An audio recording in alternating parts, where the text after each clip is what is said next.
안녕하세요. 사연에 빠지다의 DJ 민영입니다. 오늘 사연자는 겸손하게 살아보려고 해도 종종 개념 없는 인간들과 마주치다 보니 그 또한 쉽지 않다는데요. 과연 어떤 사연인지 들어보시겠습니다. 오늘도 두 가지 사연 준비되어 있는데요. 끝까지 들어주실 거죠? 그럼 바로 시작할게요. 구독과 좋아요 버튼도 잊지 말고 꾹 눌러주세요. 안녕하세요. 저는 40대에 딸아이 하나를 키우고 있는 주부입니다. 저는 제가 태어나서 가장 잘한 일이 바로 딸아이를 낳은 거라고 자부할 수 있을 정도로 딸에 대한 사랑이 지극해요. 저는 딸이 원하는 거라면 뭐든지 다 해주고 싶어요. 저희 부모님은 저를 워낙 엄하게 키우셨기 때문에 저는 어디서나 제가 하고 싶은 대로 멋대로 할 수도 없었고 하고 싶은 말도 잘 하지 못하고 자랐거든요.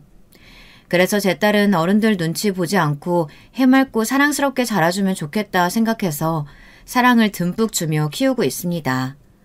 남편에게 반한 이유도 남편은 저와 달리 해맑고 밝은 성격이라 끌렸어요. 나중에 결혼하겠다고 시부모님께 인사를 드리러 갔더니 남편이 그토록 해맑고 밝은 이유를 알겠더라고요. 시부모님이 너무 좋으셨어요. 남편에게는 남동생이 하나 있는데 시부모님은 아들들과 친구처럼 지냈어요. 저에게도 너무 자상하게 대해주셨고요. 저희 친정과는 분위기가 사뭇 달랐죠. 저희 친정아버지가 장남이시라 제가 태어났을 때부터 이미 할머니, 할아버지를 모시고 사셨어요. 그러다 보니 부모님도 할머니, 할아버지 눈치를 보시느라 저와 오빠를 더 엄하게 키우셨습니다. 할아버지, 할머니께선 두 분 모두 그 어려운 시대에 열심히 공부하셔서 한의학과 약학을 공부하셨습니다. 제가 중고등학교 때까지 할머니와 할아버지는 한 건물에서 한의원과 약국을 운영하셨어요. 할머니와 할아버지는 동네에서도 유명했어요. 한 동네에서 40년 넘게 한의원과 약국을 운영하시며 동네에 혼자 사시는 노인분들을 돕기도 하셨거든요. 그러다 보니 집안에는 항상 손님이 많았어요. 할머니와 할아버지께 신세를 졌다며 인사를 하러 오시는 분들이 많았거든요. 그러다 보니 저와 오빠는 항상 집안에서도 소란을 피워서는 안 되고 얌전히 지냈어야 했습니다. 항상 집안에 손님이 오시며 저와 오빠는 차를 내거나 어머니를 돕는 게 당연했죠. 그러던 어느 날이었어요. 한 번은 오빠가 제가 아끼는 색연필이랑 스케치북을 멋대로 학교에 가지고 가버려서 제가 처음으로 오빠에게 덤빈 적이 있었어요. 제가 워낙 그림을 그리는 걸 좋아해서 색연필이나 스케치북, 물감을 좋아했는데 부모님이 아껴 쓰라고 자주 사주지 않았거든요. 그래서 제가 용돈을 모아 평소 사고 싶었던 색연필이랑 스케치북을 어렵게 산 거였어요. 색연필이 다른 것과는 다르게 40개의 색이나 들어있는 좋은 색연필이었거든요. 그런데 그날따라 그게 안 보이더라고요. 그래서 엄마에게 가서 물었더니 오빠가 학교에서 색연필이랑 스케치북이 필요하다면서 제 방에서 가져갔답니다. 저는 엄마에게 그걸 가만히 두면 어떡하냐고 소리를 지르고 바로 오빠 방으로 들어갔어요. 저는 책상에 앉아 공부하고 있는 오빠에게 따졌습니다. 제 색연필이랑 스케치북 당장 내일 가지고 오라고요. 그러자 오빠는 들은 채도 안 했어요. 저는 화가 나서 오빠의 등을 세게 때렸습니다. 태어나서 처음 오빠를 때려본 거였어요. 그 전까지 오빠에게 맞기만 했거든요. 저에게 처음으로 맞은 오빠는 얼굴이 금방 빨개져서 저에게 달려들었습니다. 그러고는 제 뒤통수를 때렸어요. 어디 감히 오빠를 때리냐고요. 그날 저는 지지 않고 오빠에게 덤볐습니다. 저와 오빠는 방이 떠내려가라 소리를 지르며 싸웠고요. 그때였습니다. 마침 퇴근하고 집에 돌아온 아버지가 저와 오빠가 싸우는 소리를 듣고 화가 나서 방문을 벌컥 열고 들어와 저희를 혼냈습니다. 할머니, 할아버지도 계시는 집에서 버르장머리 없이 소리를 지르면서 싸워? 너희 둘 다 엎드려 뻗쳐. 이 녀석들이 아주 먹여주고 재워주고 살만하니까 쌈박질을 해? 내가 오늘 아주 정신 똑바로 차리게 해줄게. 너희 둘 다 내일부터 한 달간 용돈이고 뭐가 없으니까 그런 줄 알아. 아버지는 특수부대 출신에 평소 운동도 많이 하셔서 몸도 우람하고 힘도 좋으세요. 오빠가 성인이 되어서도 아버지와 팔씨름을 해서 이겨본 적이 없으니 어느 정도인지 아시겠죠. 그런 아버지가 소리를 한번 지르시면 너무 무서워서 저와 오빠는 찍소리 못하고 입을 다물어야 했습니다. 그날 얼마나 무섭게 혼났는지 그날 이후로는 단 한 번도 오빠와 싸운 적이 없었어요. 그뿐이 아니에요. 아버지는 저와 오빠에게 언제나 엄격하셨습니다. 형제 관계는 물론 친구들과의 관계에서도 무조건 양보하고 겸손해야 한다고 하셨어요. 친구가 아무리 잘못하고 저를 불편하게 해도 제가 먼저 이해하고 양보하다 보면 누구나 저를 좋아하고 친구가 될 수 있다고 하셨습니다. 그리고 아버지께서 항상 강조하신 게 세상에 봉사할 줄 아는 사람이 되어야 한다고 하셨어요. 아버지는 저와 오빠가 어릴 때부터 아버지께서 후원하시는 보육원이나 장애인 시설에 데리고 다니며 경제적인 지원뿐만이 아니라 몸으로도 함께 봉사해야 한다고 하셨죠. 할아버지 할머니 때부터 항상 희생하고 남에게 봉사하는 인생을 살아오셨기에 아버지와 자손들까지 잘 먹고 잘 사는 거라며 우리도 그렇게 살아야 한다고 강조하셨어요. 저와 오빠가 쉬는 날이라 친구들을 만나러 좀 놀러 다니고 싶어도 아버지는 봉사 가는 날이면 강제로라도 끌고 가셨어요. 아버지께서 워낙 강경하셨기 때문에 저와 오빠는 토를 달 수가 없었어요. 어릴 때는 저도 아버지나 할머니, 할아버지 말씀이 다 맞는다고 생각했어요. 그래서 저도 항상 학교 다니며 친구들에게 양보하고 솔선수범하는 모습을 보이기 위해 노력했죠. 그런 덕분에 반장이나 부반장을 거의 놓치지 않고 했고 나중에는 전교 회장이나 부회장도 놓치지 않고 했습니다. 그런데 아버지 말씀처럼 호의를 호의로만 받지 않는 사람들도 있다는 사실을 알게 된 사건이 있었어요. 고등학교 때였습니다. 고등학교에 입학한 지 얼마 되지 않았을 때인데 같은 반의 어떤 아이가 저에게 친한 척을 하며 다가왔어요. 저는 전혀 기억이 나지 않는데 말이죠. 그런데 알고 보니 제가 국민학교 때 아버지와 오빠와 함께 봉사를 다녔던 보육원에 있었던 아이더라고요. 수영이라는 친구였는데 저를 먼저 알아보고 인사를 한 거였어요. 안녕, 나 기억하지? 그때 너희 아빠랑 오빠랑 크리스마스 때마다 같이 와서 우리 간식이랑 선물 주고 갔잖아. 그래서 너랑 나랑 동생들이랑 같이 인형놀이도 하고. 기억나. 너 수영이 맞지? 어떻게 이렇게 만나니? 너무 반갑다. 저도 처음엔 반가워서 친하게 지내려고 했는데 지내다 보니 애가 좀 이상했습니다. 그 아이가 저를 보자마자 부탁한 게 있었어요. 본인이 부여관에 살고 있다는 사실을 친구들에게 비밀로 해달라고 했습니다. 본인이 중학교 때 친해진 친구들에게 먼저 보육원에 산다고 말했더니 대놓고 놀리지는 않았지만 은근슬쩍 무시하며 깔보는 친구들이 있었다고 하더라고요. 저는 그 아이 말대로 비밀을 지켜주기로 했습니다. 그런데 지내다 보니 이 아이가 저를 이용하더군요. 우리 아빠 중국에서 엄청 크게 사업하는 거 알지? 그래서 내가 방학 때마다 중국에 가는데 중국은 길거리에서 벌레로 만든 꼬치도 팔더라니까? 너무 싫어서 다음 방학 때는 안 가기로 했어. 우와, 너희 아빠 중국에서 사업하시면 돈도 잘 버시겠다. 그럼 너희 집 엄청 크고 넓어? 나 너희 집에 한번 놀러 가면 안 돼? 엄마가 몸이 안 좋으셔서 친구들 오는 거 싫어하셔. 옛날에 주아가 우리 집 와봤으니까 물어봐. 그치 주아야? 우리 집 되게 넓고 좋았지? 수영이가 저에게 자신의 집에 와보지 않았냐고 하는데 순간 저는 놀라 말문이 막혔습니다. 엄연히 말하면 수영이가 살던 보육원에 가본 건 사실이니까요. 더군다나 넓고 시설이 깨끗하고 좋았던 것도 사실이죠. 하지만 저는 뭐라고 대답해야 할지 몰랐어요. 수영이 아버지가 중국에서 사업을 하시는 것도 아니고 어머님이 편찮으신 것도 아니니까요.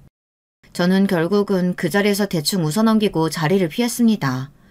제가 보육원에 사는 걸 비밀로 해주겠다고 했지 수영이 거짓말에 동참하겠다고 한 건 아니었으니까요. 그런데 그날 이후로 수영이가 저를 이상하게 대했습니다. 언제나처럼 수업이 끝나면 떡볶이를 먹으러 갔는데 자꾸 저에게 계산하라고 했습니다. 돈이 없으니 빌려주면 내일 주겠다면서요. 처음엔 그럴 수 있다고 생각했는데 매일 그런 식으로 구니 기분이 상했습니다. 거기다가 체육 시간이면 자기가 체육복을 안 가져왔다고 제 것을 입고 나가버렸어요. 제가 체육 선생님께 혼나고 있는데도 모른 체하고 뒤에서 낄낄 웃었습니다. 그뿐만이 아니었어요. 은근슬쩍 저를 따돌렸습니다. 떡볶이 먹으러 갈 때가 아니고서야 저를 부르지도 않았고 자꾸 함께 어울리던 친구들 사이에서 저를 빼놓고 다녔어요. 이상하게 다른 친구들도 저를 슬슬 피하는 것 같았고요. 저는 그런 일은 처음이라 도무지 어떻게 해야 할지 몰랐어요. 친구들을 항상 배려하며 사이좋게 지낼 줄만 알았지 저에게 못되게 구는 친구에게 어떻게 하면 좋을지 배운 적이 없었거든요. 저는 고민하다가 속상해서 부모님께 이야기했어요. 수영이와 있었던 일에 대해서요. 아버지가 평소 말씀하셨던 말씀대로 친구에게 양보하고 친절하게 대하려고 했는데 이건 아닌 것 같다고 말씀드렸습니다. 부모님의 얼굴을 보고 그동안의 일을 말씀드리다 보니 저도 모르게 서러워서 눈물이 쏟아졌어요. 사실 수영이 때문에 속상했던 게 하루 이틀 일은 아니었지만 저 나름대로는 잘해보려고 꾹꾹 참아왔었거든요. 제 눈물에 놀라신 부모님은 많이 속상해 하셨어요. 그리고 그제야 부모님께서 어릴 때부터 저에게 강조하셨던 것들이 꼭 정답은 아니구나 라는 사실을 아셨죠. 부모님은 곧바로 제게 사과하셨습니다. 내가 너희에게 항상 양보만 하고 배려만 하라고 해서 많이 힘들었겠구나. 미안하다. 너희가 조금 더 좋은 어른으로 자라면 좋겠다 싶어서 이 아버지가 욕심을 부렸다. 앞으로는 누구보다 너희가 상처받지 않고 당당하게 살 수 있도록 이 아버지가 도우마. 그날 이후 아버지는 저와 오빠에게 강제로 봉사에 참여하게 하지 않으셨어요. 저와 오빠가 원할 때만 데리고 다니셨습니다. 그리고 수영이가 저에게 또 불편하게 하면 그 즉시 아버지에게 이야기하라고 하셨어요. 그러던 어느 날이었습니다. 하루 종일 저를 없는 사람 취급하던 수영이가 하교할 때가 되자 저에게 다가왔습니다. 그러더니 역시나 떡볶이를 먹으러 가자고 하더군요. 저는 이때다 싶어 수영이에게 바로 이야기했어요. 너 돈 있어? 그럼 지금까지 나한테 빌린 돈이나 갚아. 그래야 너랑 떡볶이 먹으러 갈 거야. 제 말에 수영이가 표정이 싹 변하더군요. 그러더니 한다는 소리가 가관이었어요. 내가 그 돈을 왜 갚아? 네가 나랑 놀고 싶어서 아부하려고 매일 떡볶이 사준다고 한 거잖아. 그리고 너희 집 원래 남한테 돈 주고 도와주는 거 좋아하잖아. 그깟 떡볶이값 가지고 치사하게 왜 이래? 수영이라는 애는 가만 보니 거짓말이 습관인 애였어요. 있지도 않은 소리를 멋대로 큰 소리로 떠들었습니다. 그러면 사실이 되는 줄 아는 것 같았죠. 거기다가 저희 부모님의 호의까지 짓밟았어요. 저는 왜 지금까지 이런 애랑 굳이 친구로 지내려고 했나 후회가 되더라고요. 웃기고 있네. 나 너랑 놀고 싶었던 적 한 번도 없어. 네가 매일 거지처럼 돈 없다고 떡볶이 사달라고 구걸하니까 불쌍해서 사준 거야. 아버지가 중국에서 크게 사업하신다더니 떡볶이 사 먹을 돈은 안 주시나 봐? 됐다. 돈 없으면 갚지 마. 기부한 셈 치지 뭐. 제 말에 눈이 동그래진 수영이는 제 머리끄덩이를 잡았어요. 본인에게 거지라고 했냐고 아주 소리를 지르더라고요. 저도 똑같이 수영이 머리를 잡았습니다. 그리고 귀에 대고 작게 속삭였어요. 너 나한테 자꾸 이러면 보육원에서 사는 거 애들한테 다 말해버릴 거야. 그러니까 당장 이 손 떼. 여기서 더 초라해지고 싶지 않으면. 제 말에 수영이는 곧바로 손을 떼고 욕을 한마디 지르고는 교실을 나가버렸습니다. 사실 저는 수영이가 보육원에 산다는 이야기를 누구에게도 할 생각 없었어요. 비밀을 지켜주기로 약속했었으니까요. 단지 수영이가 제게 한 행동이 괘씸해서 골려주고 싶었습니다. 그날 이후로 수영이는 저를 일절 아는 척하지 않았어요. 저도 아는 척하지 않았고요. 당시에는 속상하고 힘들기도 했지만 그때 이후로 저는 많이 달라졌어요. 부모님 말씀대로 남을 위해서 돕고 사는 인생도 좋지만 가장 중요한 건 나라는 걸 말이죠. 그리고 무엇보다 사회의 약자이거나 형편이 좋지 않다고 해서 언제나 도움을 받는 게 당연한 건 아니라는 사실도 알았습니다. 그래서 저는 딸아이에게 언제나 친구를 배려하고 친절하게 대해야 하지만 나를 불편하게 하거나 나를 존중하지 않으면 화도 내고 싸워야 한다고 가르칩니다. 무조건 배려하고 양보하는 게 좋은 방법이 아니라는 걸 누구보다 잘 아니까요. 제가 딸아이에게 유독 신경 쓰는 이유가 또 있습니다. 바로 저희 동서와 조카 때문이에요. 저에게는 저보다 1살 어린 동서가 하나 있어요. 그리고 동서에게는 제 딸아이와 동갑인 아들이 하나 있습니다. 결혼하고 나서 내내 같은 건물에서 살아서 그런지 동서와 자꾸만 부딪히는 일이 생겼어요. 동서는 능력도 있고 머리도 좋은 사람이 이상하게 좀 꼬여 있습니다. 결혼할 때부터 그랬어요. 당시에 저는 결혼한 지 몇 년 됐었고 임신 중이었습니다. 그리고 동서는 혼전 임신을 하게 돼서 급하게 결혼식 날짜를 잡았어요. 당시에 동서가 대학병원에서 전공의로 근무하고 있었는데 갑자기 임신하게 돼서 상황이 좋지 않았던 것 같아요. 동서 마음을 이해하지 못하는 건 아닙니다. 한창 공부하고 병원에서 근무해야 할 시기에 임신까지 하고 결혼까지 하게 됐으니 얼마나 속상했겠어요. 그래도 그렇지 상견례 자리에서 동서는 너무도 무례하게 굴었습니다. 동서는 아버지가 일찍 돌아가셔서 홀어머니 밑에서 자랐대요. 가정 형편이 좋지 않은 와중에도 동서 어머니께서 식당 일에 건물 청소일까지 하시며 딸을 의대에 보냈나 보더군요. 시부모님은 사돈어른을 뵙자마자 그동안 너무 고생하셨다고 앞으로 딸 걱정은 하지 마시라고 말씀드렸어요. 그런데 동서와 사돈어른의 반응은 남달랐습니다. 상견례 자리에 앉자마자 시부모님께 신혼집은 어떻게 구해주실 생각이시냐고 물었어요. 당연히 시부모님과 저희 부부는 당황했어요. 하지만 애써 웃으며 이야기했습니다. 다행히 우리가 사는 건물에 때마침 1층이 비어 있어요. 바로 그쪽으로 들어와서 신접살림 시작하면 될 것 같아요. 시부모님이 사시는 빌라 건물이 시부모님 명의세요. 그래서 저와 남편도 같은 건물에 살고 있습니다. 그런데 시아버지의 말씀에 동서가 인상을 확 구겼어요. 그러더니 동서가 옆에 앉아있는 시동생의 어깨를 툭 치더군요. 부모님께 말씀 안 드렸어? 나 서울대 의대 나온 사람이라고. 내 선배들 결혼할 때 보면 다들 서울에 30평대 아파트는 기본으로 받아. 근데 빌라가 도대체 웬 말이야? 동서는 시부모님 앞에서 정말 저렇게 말했습니다. 상견례 자리에 있던 식구들은 다들 너무 당황해서 순간 정적이 흐를 정도였죠. 더 이해가 안 됐던 건 동서 어머님이었습니다. 딸이 시부모님 앞에서 저렇게 말하는데 말리지도 않더군요. 더군다나 오히려 더한 소리를 하셨어요. 사실 사돈 아드님이 실수해서 우리 딸내미 교수 되는 길이 꽉 막힌 건데 책임은 지셔야죠. 30평대 아파트가 문제가 아니라 양심이 있으면 우리 딸 병원이라도 하나 개업해 주셔야 되는 거 아니에요?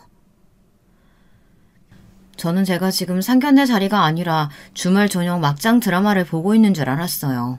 아무리 서울대 의대를 나온 잘난 의사라도 그렇지 현실에서 어떻게 저런 소리를 아무렇지 않게 할 수 있을까 싶더군요. 자기야, 나 서울에 아파트 아니면 결혼 안 해. 요즘 같은 시대에 여자 혼자 애 키운다고 손가락질 받는 세상도 아닌데 굳이 시집가서 뭐하러 지질이 궁상으로 힘들게 살아.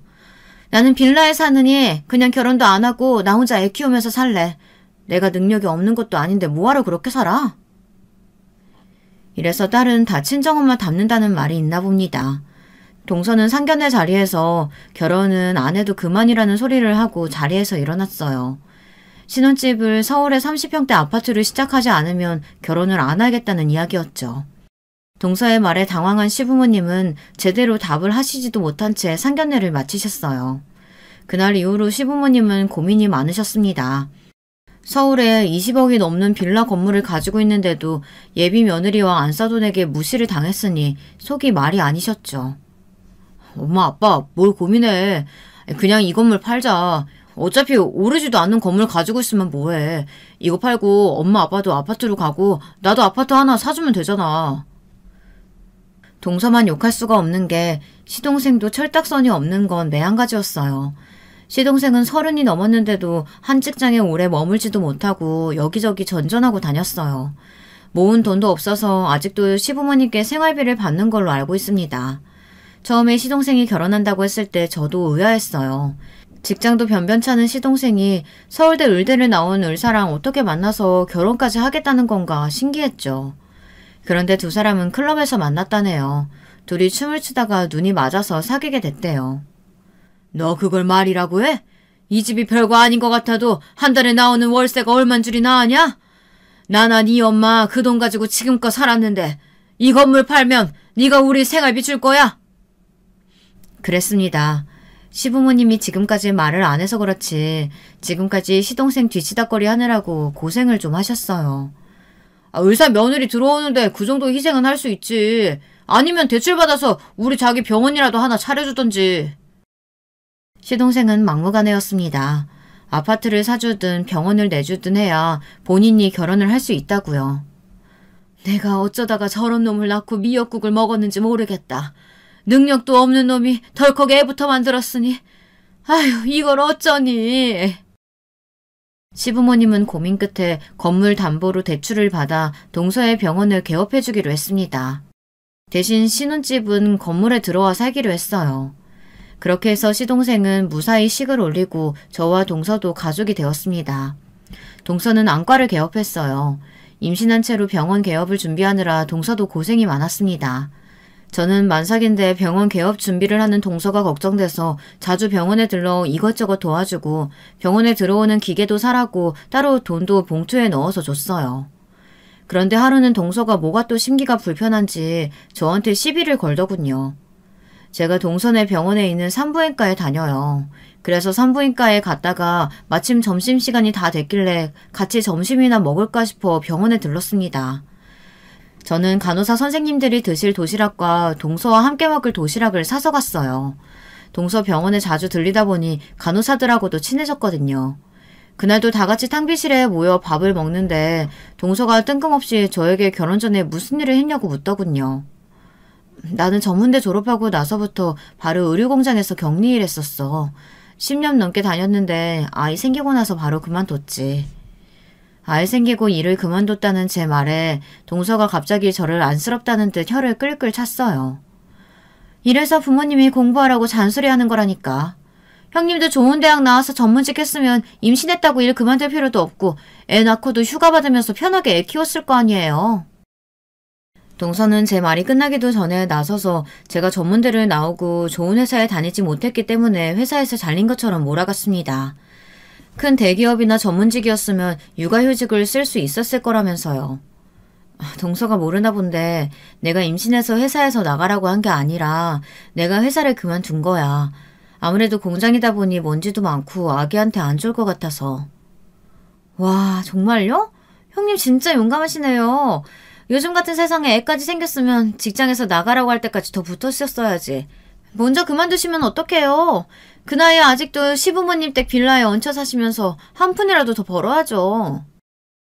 동서는 겪으면 겪을수록 의사라는 사람이 참 눈치도 없고 말도 함부로 해요. 30이 넘은 나이까지 제가 어떻게 살아왔는지 아이가 생겨서 얼마나 기쁜지 잘 알지도 못하면서 자기 멋대로 떠들었어요. 동서가 몰라서 그러는데 사실은 내가 결혼하고 얼마 안 돼서 유산을 2번이나 했어. 그때 너무 힘들어서 다시 또 나에게 귀한 아이가 찾아오면 그때는 무슨 수를 써서든 지키겠다 마음먹었어. 지금은 뱃속의 아기한테만 신경 쓸 거야. 그랬습니다. 사실 제가 결혼하고 연속으로 아이를 2번이나 잃었어요. 그 일로 오랫동안 마음도 몸도 힘들었어요. 그 이후로 몇 년 동안 노력했는데 아이도 잘 생기지 않았고요. 그쯤 되니 다시는 저희 부부에게 아이가 찾아오지 않을 수도 있겠구나 포기하고 있었습니다. 그러다 생긴 아이예요. 결혼하고 7년 만에 생긴 아이였습니다. 그러다 보니 더 귀하고 소중했어요. 옆에 함께했던 간호사들은 저에게 고생하셨다고 대단하다고 하며 다들 응원의 말을 한마디씩 건네는데 동서는 그게 무슨 소리냐며 혀를 찼습니다. 그럼 더 열심히 일해서 돈 벌어야죠. 요즘 애 하나 키우는데 얼마나 많이 드는지 모르세요? 아주버님 중소기업 다니시면 월급 빠는데 외벌이로 애를 어떻게 키워요? 형님이 뭘 모르시는 것 같아서 제가 알려드리는 건데 요즘 남자들은 여자가 아이 가져도 열심히 돈 벌어오길 바래요. 저 보세요. 제가 능력이 있으니까 우리 신랑은 일을 취미로 하잖아요. 동서는 도대체 뭐가 재미있는지 혼자 깔깔 소리를 내며 웃었습니다. 가만 보면 동서는 본인이 의사라는 것에 굉장히 자부심을 느꼈어요. 거기다가 본인이 능력이 있으니 남편도 알아서 잘한다고 하면서 저희 남편더러 혼자 고생이 많다는 말까지 했습니다. 저는 기분이 상했는데도 병원 식구들까지 있는 앞에서 제가 동서와 기싸움을 해봐야 무슨 소용인가 싶어 참았습니다. 동서도 나중에 애 낳고 살다 보면 다 알지 않을까 싶기도 했고요. 제가 아이를 낳고 몇 달 뒤 동서가 아이를 낳았어요. 저는 딸아이를 낳을 때 워낙 진통을 오래 해서 아이를 낳고 나서도 고생을 좀 했습니다. 그래서 산후조리도 신경 써서 했어요. 친정에도 한 달 정도 있다가 왔고요. 그런데 동서는 조카를 낳자마자 곧바로 병원에 출근하겠다고 했어요. 시부모님은 산후조리라도 제대로 하고 출근하라고 했지만 동서는 말을 듣지 않고 고집을 피웠습니다. 동네 병원이라 며칠씩 문 닫으면 아예 문 닫는 줄 알고 바로 다른 병원으로 간다니까요. 아무리 그래도 애 낳은 지 일주일도 안 돼서 출근한다는 건 말이 안 되지. 애 낳고 몸 관리 안 하면 나이 들어서 고생해. 이 시어머니 말 듣고 며칠 더 쉬어라. 그래 자기야. 자기 동기 선생님이 며칠 도와준다고 했다면서. 그 선생님한테 맡기고 딱 며칠만 더 쉬자. 그래 동서. 나도 애 낳고 정말 죽을 것 같았는데 푹 쉬는 거 말고는 방법이 없더라. 우리는 젊은 엄마들도 아니고 둘 다 노선이니까 조심해야 돼. 그리고 이거 내가 우리 세라 낳을 때 친정 아버지께서 해주신 약인데 먹어보니까 회복에 무지 도움되더라. 동서 것도 지워왔으니까 먹어봐. 저는 진심으로 동서가 걱정돼서 한 말이었어요. 나이도 비슷하고 비슷한 시기에 아이도 낳았으니 저와 동서는 공유할 수 있는 게 많다고 생각했습니다. 그런데 동서는 제 호의를 좋게 받아주지 않았어요. 가만 보면 형님은 참 팔자가 편한 것 같아요. 저는 형님처럼 팔자가 좋지 않아서 산후조리 해줄 친정도 없고 약 지어줄 아버지도 없어요. 제 일은 제가 알아서 할 테니까 그렇게 신경들 쓰이시면 우리 아들이나 좀 봐주세요. 동서는 같은 말을 해도 참 밉게 했습니다. 예뻐하고 싶어도 예뻐할 수가 없었어요. 더군다나 애를 낳은 지 한 달도 안 된 사람이 그렇게 술을 마시고 집에 들어왔습니다. 평소에 동서가 병원에 출근하고 나면 시동생이 조카를 봤는데요. 시동생이 가끔 일이 생기면 저나 시어머니가 조카를 봐주곤 했어요. 그날도 제가 조카를 봐줬습니다. 시동생이 일이 끝나고 집에 왔다길래 제가 조카를 데려다 주려고 내려갔습니다. 그런데 동서네 집 문이 활짝 열려있고 안에서 소란스러운 소리가 나더군요. 내가 임시만 안 했어도 무조건 교수다는 거였는데 이게 다 너 때문이잖아. 내 인생 어떻게 보상할 거야? 그래서 우리 아버지가 당신 병원 차려줬잖아. 우리 아버지가 당신 병원 안 차려줬으면 당신이 병원이나 차릴 수 있었겠어? 내가 너랑 결혼 안 했으면 돈 많은 사람한테 시집가서 강남에 아파트도 받고 목 좋은 자리에 병원까지 개업해줬겠지. 어디 이런 구린 동네에 살면서 장사도 안 되는 자리에 병원을 차렸겠어? 저는 어린 조카를 방에 눕혀놓고 서둘러 동서를 말렸습니다. 의사라는 사람이 애 낳은 지 얼마 되지도 않았는데 술에 취해 남편한테 술주정하는 모습을 행여나 시부모님이라도 보시면 속상하실 테니까요. 동서는 아이가 태어나고 나서도 영 철이 들질 않았어요. 본인이 의사라 능력이 있어서 시동생이 알아서 잘한다고 하더니만 그것도 아닌지 툭하면 시동생과 언성을 높이고 싸웠습니다. 그 소리가 얼마나 큰지 한 번 싸우면 3층인 우리 집까지 소리가 다 들렸어요. 심지어 동선에는 같은 층에 시부모님이 사시는데도 아랑곳하지 않고 싸웠습니다. 당신은 자기 자식인데 어떻게 된 게 기저귀도 한 번은 안 갈아. 나도 당신 왔을 때 좀 씻고 밥이라도 먹어야 할 거 아니야. 내가 하루 종일 병원에서 놀다 왔어? 내가 일하고 들어와서 애까지 보면 나는 언제 쉬어? 그럼 나도 일하고 들어와서 애 보느라 못 쉬었잖아. 당신은 엄마가 돼서 하루 종일 애랑 떨어져 있었는데도 보고 싶지도 않았어? 당신이 나가서 일하면 뭐 할 건데? 그 돈으로 애 기저귀도 못 사는데. 당신이 누구 덕분에 밥 먹고 사는지 잊었어? 나가서 최저 비용도 못 버는 주제에 누구더러 기저귀를 갈라 말아야. 동서와 시동생은 매번 싸우는 이유도 비슷했어요. 동서는 병원 일에 치여 힘들고 시동생은 집에서 혼자 조카를 보느라 힘드니 만나면 무조건 부딪히는 거였죠.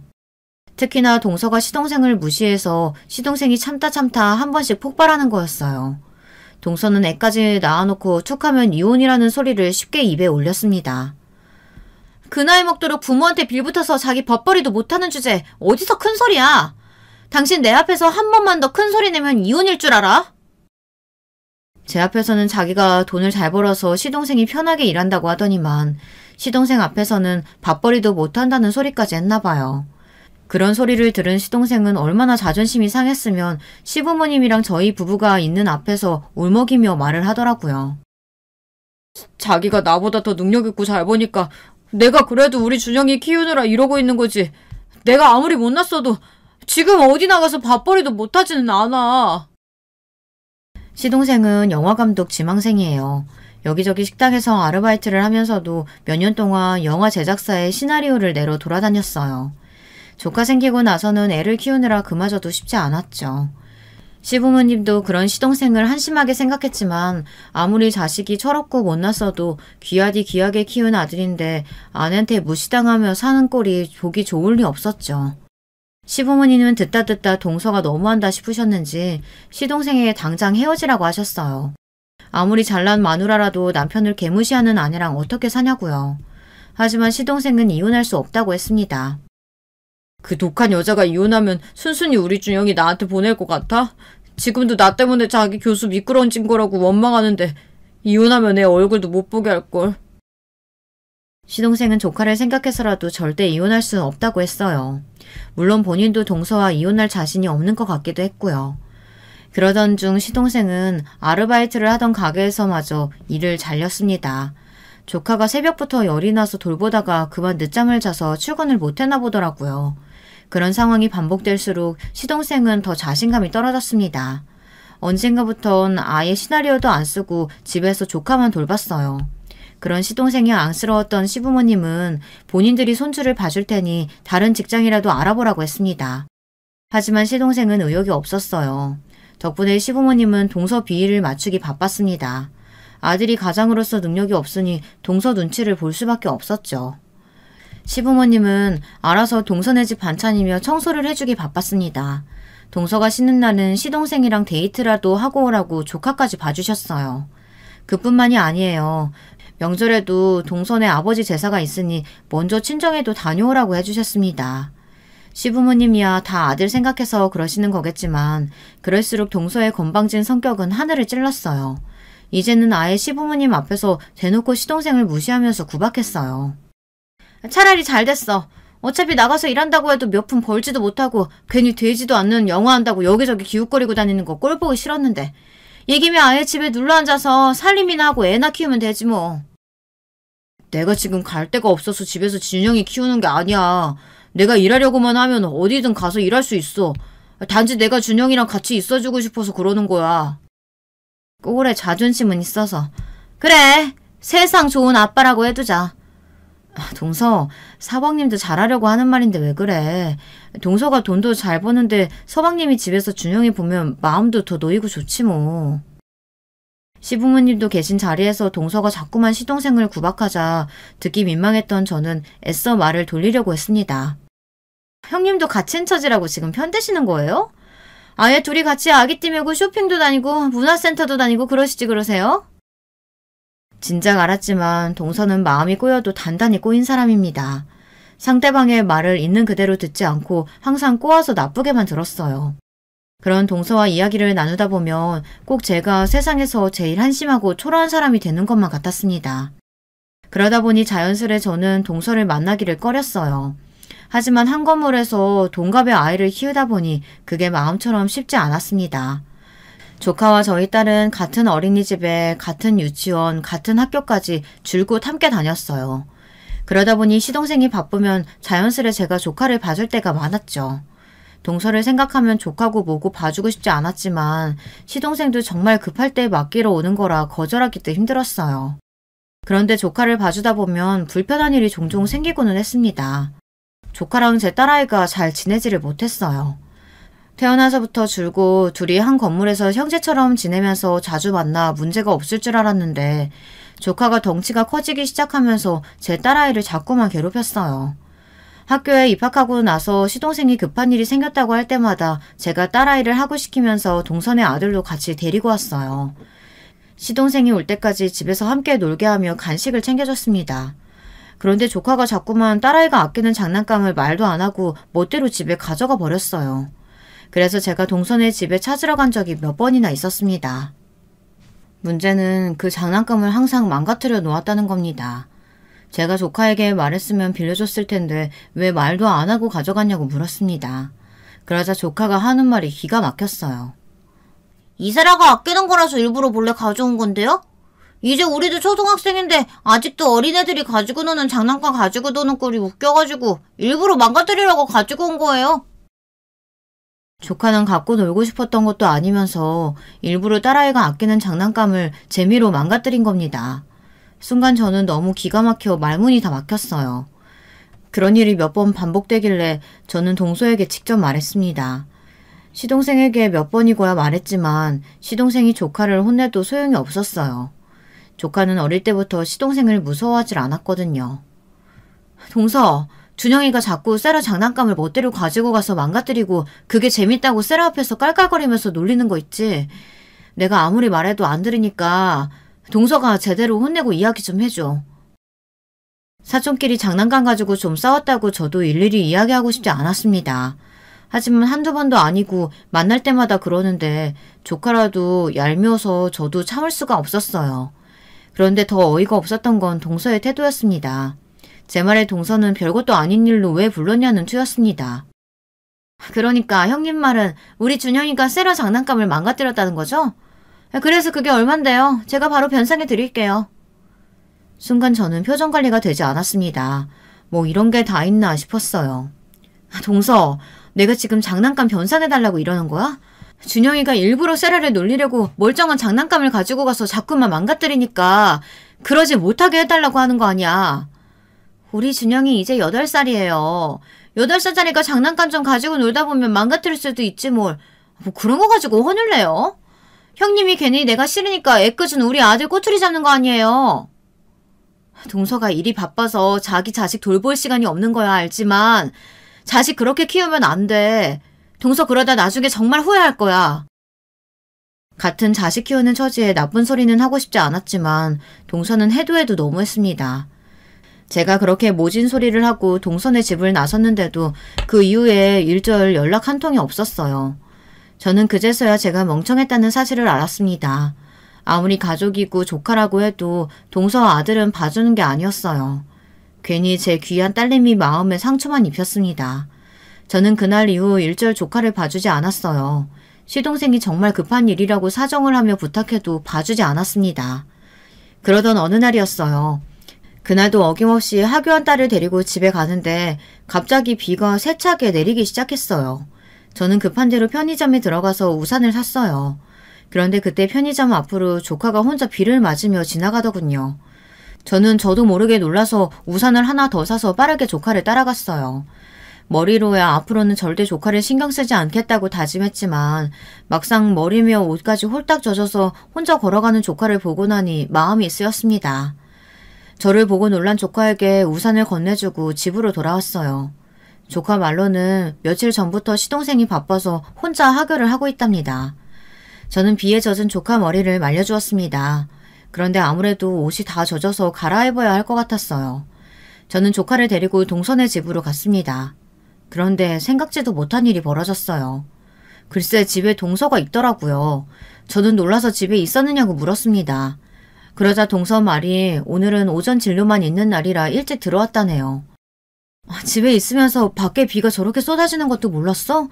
준영이 우산도 없이 혼자 비 맞고 오길래 내가 우리 집으로 데려갔다가 아무래도 옷 갈아입어야 할 것 같아서 데리고 왔어. 비가 이렇게 오는데 준영이 너는 아빠가 우산도 안 챙겨줬어? 근데 이 인간은 비도 오는데 애 데리러 안 가고 도대체 또 어딜 간 거야? 소방님 요즘 바쁘다고 준영이 계속 혼자 하교했다는데 동서는 몰랐어? 학교가 몇 시에 끝나는 줄도 모르는데 제가 그걸 어떻게 알겠어요. 형님, 제가 요즘 통 잠을 못 자서 피곤해서 그러는데 봐주시는 김에 준영이 몇 시간 좀 더 봐주세요. 제가 한숨 자고 데리러 갈게요. 동서는 애가 비에 홀딱 맞고 왔다는데도 걱정도 안 되는지 시동생 탓만 했어요. 그러고는 본인 피곤한 게 더 먼저였습니다. 저는 애도 있는 앞에서 더 이야기해봐야 또 싸울 것 같아 조카에게 옷을 갈아입으라고 하고 다시 우리 집으로 데리고 왔어요. 이왕 봐주기로 한 거 간식이나 먹여서 보내야겠다 싶어서요. 그런데 제가 또 잘못 생각했나 봅니다. 오지랖을 부릴 걸 부리고 도와줄 사람을 도와줬어야지. 그렇게 당하고도 아직 정신을 못 차렸나 봅니다. 동서를 도와주는 게 아니었어요. 간식을 먹고 나서부터 저는 조카 딸아이에게서 잠시도 눈을 뗄 수가 없었어요. 조카는 계속 딸아이를 괴롭히고 딸아이는 연신 울어댔거든요. 그런데 잠깐 자고 온다던 동서는 저녁 시간이 다 되고 나서야 조카를 데리러 왔습니다. 녹초가 된 저에게 동서가 대뜸 한다는 소리가 가관이었어요. 형님은 지금 시간이 몇 시인데 아직 애들 저녁도 안 먹였어요? 우리 아들 배고파서 얼굴이 아주 반쪽이 됐네. 동서는 애를 맡겨놓고 뻔뻔하기까지 했어요. 지금까지 말 안 듣는 조카를 챙기느라 정신이 하나도 없었는데 밥까지 차리라네요. 준영이가 자꾸 세라 괴롭히고 놀려서 지금까지 세라 우는 거 달래주느라 정신이 없었어. 준영이는 오랜만에 만나서도 우리 세라를 괴롭히네. 어머, 형님 또 우리 준영이 가지고 뭐라고 하시는 거예요? 내가 보기엔 학교 들어갔는데도 아직도 질질 짜고 우는 세라가 더 문제인 것 같은데요. 오랜만에 만난 동서는 여전히 싸가지가 없었습니다. 자기 자식이 학교에 가는지 집에 오는지도 모르는 주제에 제 앞에서 큰 소리를 치더군요. 동서 말에 저는 이미 기분이 상할 대로 상했는데 동서는 눈치 없이 저에게 배가 고프다고 중얼거렸어요. 아우 배고파. 형님 저녁 먹을 거 뭐 없어요? 오랜만에 왔는데 맛있는 것 좀 해주세요. 동서는 사람이 참 뻔뻔한데 가만 보면 염치도 없어요. 저는 말해봐야 뭐하나 싶어 제가 한 번만 더 참자 싶었습니다. 더한 일도 다 참아주고 넘어갔는데 이깟 일이 대수인가 싶어서요. 저는 빨리 저녁이나 먹여서 보내자 싶어 후다닥 저녁을 차렸습니다. 그런데 제가 주방에서 저녁을 차리는 사이 또 일이 벌어졌어요. 딸 세라의 울음소리가 집안에 쩌렁쩌렁 울렸어요. 제가 놀라서 거실로 나갔더니 조카가 또 멋대로 딸이 아끼는 책을 찢었나 보더군요. 그래놓고 뭐가 좋은지 실실 웃고 있었어요. 바로 30분 전에 간신히 달랜 저희 딸은 또 울기 시작했습니다. 너무 속상했어요. 태어날 때부터 한 건물에 살면서 조카와 딸은 둘이 형제처럼 컸어요. 동서가 미워도 조카는 태어났을 때부터 자라는 모습을 바로 옆에서 지켜봐서 그런지 아무리 미운 짓을 해도 미워할 수가 없었습니다. 그런데 제 딸 아이가 우는 모습을 보며 조카가 좋다고 웃고 있는데 그건 정말 밉더군요. 그런데 딸아이도 이제 좀 컸는지 당하고만 있지는 않았습니다. 제품에서 벌떡 일어나더니 조카에게 다가가 소리를 질렀어요. 야, 이준영! 너 내 물건 다시는 만지지 마! 이제 너랑 다시 절대 안 놀 거니까 우리 집에도 오지 마! 매일 조카에게 당하기만 하던 딸내미가 화도 내고 소리라도 지르니 저도 은근 속이 시원하더군요. 그런데 그때였어요. 생각지도 못한 일이 벌어졌습니다. 이세라, 너 지금 누구한테 소리 지르는 거야? 내 아들이 누군 줄 알고 주제를 알고 덤벼야지. 제 딸아이에게 다가간 동서가 딸아이 머리를 쥐어박았어요. 간신히 진정된 딸아이는 순간 놀라서 다시 울음이 터졌습니다. 아, 시끄러! 너는 도대체 누굴 닮아서 그렇게 매일 징징거리니? 학교까지 다니는 애가 이래서 학교 생활이나 제대로 하겠어? 동서의 행동에 저는 순간 당황해서 입이 벌어졌습니다. 동서, 지금 뭐 하는 거야? 누가 봐도 준영이가 잘못했는데 준영이를 혼내야지. 어떻게 내 딸한테 손을 댈 수가 있어? 애들끼리 놀다 보면 물건이 망가질 수도 있고 책이 찢어질 수도 있지. 형님은 매번 뭘 그런 거 가지고 그러세요? 형님이 딸이라고 쎄랑 오냐오냐 키우니까 애가 너무 곱게 커서 툭하면 울잖아요. 아휴, 너 바보야? 그만 좀 울어. 진짜 듣기 싫어 죽겠네. 동서는 제 말도 무시하고 제 딸아이에게 계속해서 모진 소리를 이어갔어요. 저는 순간 제대로 눈이 돌았습니다. 동서가 원래 개념 없고 버릇없는 거야 알고 있었지만 제 딸의 머리를 쥐어박는 건 도저히 참아줄 수가 없었어요. 동서야말로 애 잘 키워. 준영이가 매일 동서가 남편 무시하고 싸우는 모습만 보고 커서 그런지 학교에서도 애들 때리고 놀려서 애들이 다 준영이 싫어한대.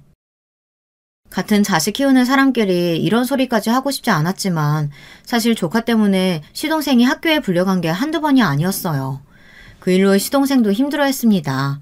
동서가 자식이 있는데도 계속 시동생을 항상 무시하니 조카가 아빠인 시동생은 무서워하지도 않고 말도 잘 안 들었거든요. 제가 쎄라 머리 좀 쥐어박았다고 기분 나빠서 그런 소리 하시는 거예요? 아무리 기분이 나빠도 그렇지 어떻게 있지도 않은 소리 지어내고 그러세요? 제가 서울대 의대 나온 의사예요. 설마 아들 그따위로 키웠겠어요? 그래? 그럼 앞으로는 내 도움 같은 건 필요 없겠네. 좋아. 지금 이 순간부터는 잘난 동서가 다 알아서 해. 아이고, 뭘 얼마나 도와주셨다고 이래요? 설마 우리 아들 잠깐 봐준 거 가지고 생색내는 거예요? 내가 설마 그까지 애 좀 봐줬다고 이러겠어? 기다려봐. 나 잠깐 통화 좀 하고. 저는 동서 하는 꼴이 기가 막혀서 더는 참아줄 수 없었습니다. 저는 곧바로 저희 친정아버지에게 연락드렸어요. 아빠 건물에 동서 병원 그거 당장 빼버려요. 뭐야? 형님, 지금 무슨 소리 하시는 거예요? 건물에 병원이라니, 설마 내 병원 말하는 거예요? 동서는 그제야 정신이 좀 드는지 저에게 달려들어 물었습니다. 그래, 동서가 우리 아빠 건물에 새 들어있는 그 병원 말이야. 내 도움 같은 거 필요 없다고 했으니 이제 좀 나가줘야 되겠어. 그랬습니다. 사실 저희 시부모님께서 친정아버지 건물에 동서 병원을 개원해 준 거였어요. 동서와 시동생이 결혼할 당시에 동서가 서울에 30평대 아파트나 병원 개원이 아니면 결혼을 안 하겠다고 버티는 바람에 급하게 시부모님께서 여기저기 부동산을 알아봤어요. 시부모님은 막내 아들 어떻게든 장가 보내시려고 사시던 빌라 건물을 팔아서라도 아파트를 사주려고 하셨어요. 그 일을 제가 저희 친정 부모님께 말씀드렸는데 아버지께서 먼저 흔쾌히 건물에 자리를 하나 마련해 주셨어요. 사실 친정아버지 건물은 할아버지께서 40년 넘게 해오셨던 한의원이 있던 건물이에요. 그 건물은 몇십 년째 한의원, 병원, 약국만 있는 건물이라 유동인구가 워낙 많아서 어느 병원이 들어와도 잘 되는 자리였죠. 그런 목 좋은 자리를 동서에게 내어주기가 사실 저는 탐탁지 않았지만 아버지는 그런 저를 나무라셨습니다. 이제 한 가족이 될 사이인데 손이 사람이 심부를 곱게 써야지. 괜히 내 건물이라고 말하지 말고 시부모님이 다 구해주신 거라고 이야기해. 그래야 네 동서가 시부모님께 잘하지. 저희 아버지지만 정말 대단하신 분입니다. 언제나 나무가 아닌 숲을 보는 분이었죠. 그런 분에게 제 마음대로 동서 병원을 빼달라 말라 해봐야 소용없다는 걸 알지만 동서 하는 것이 너무 괘씸해서 일부러 전화를 거는 척 연기했습니다. 동서 버릇을 좀 고쳐주려고요. 제 연기가 그래도 쓸만했는지 동서는 깜빡 속았어요. 정말 제가 아버지랑 통화한 줄 알더군요. 아니 형님, 그런 중요한 말을 왜 이제야 하세요? 어쩐지 형님 처음 만났을 때부터 우아하고 여유 있어 보인다 했는데 그게 다 건물주의 여유에서 나오는 거였군요. 지금까지 저한테 서운한 거 있으셨으면 너그럽게 좀 이해해 주세요. 앞으로는 제가 잘할게요. 잘 부탁드려요, 형님. 동서는 태세 전환이 정말 빠른 사람이었습니다. 병원 건물이 저희 친정 건물이라는 걸 알자마자 표정이며 말투며 싹 다 변했어요. 거기서 끝이 아니었어요. 동서가 조카를 끌고 오더니 저희 딸에게 사과까지 시켰습니다. 이진영, 뭐해 빨리 셀한테 사과해야지. 내일 장난감 망가뜨린 것도 모자라서 이제는 책까지 찢어? 얼른 셀한테 사과해. 제가 바란 게 꼭 이런 건 아니지만 어쨌든 나쁘지는 않았어요. 동서가 연기하는 거라도 예의 바르게 굴어대니 속이 다 시원하더군요. 그리고 이번 일로 한 가지 알게 된 건 가정교육이 매우 중요하다는 사실이었습니다.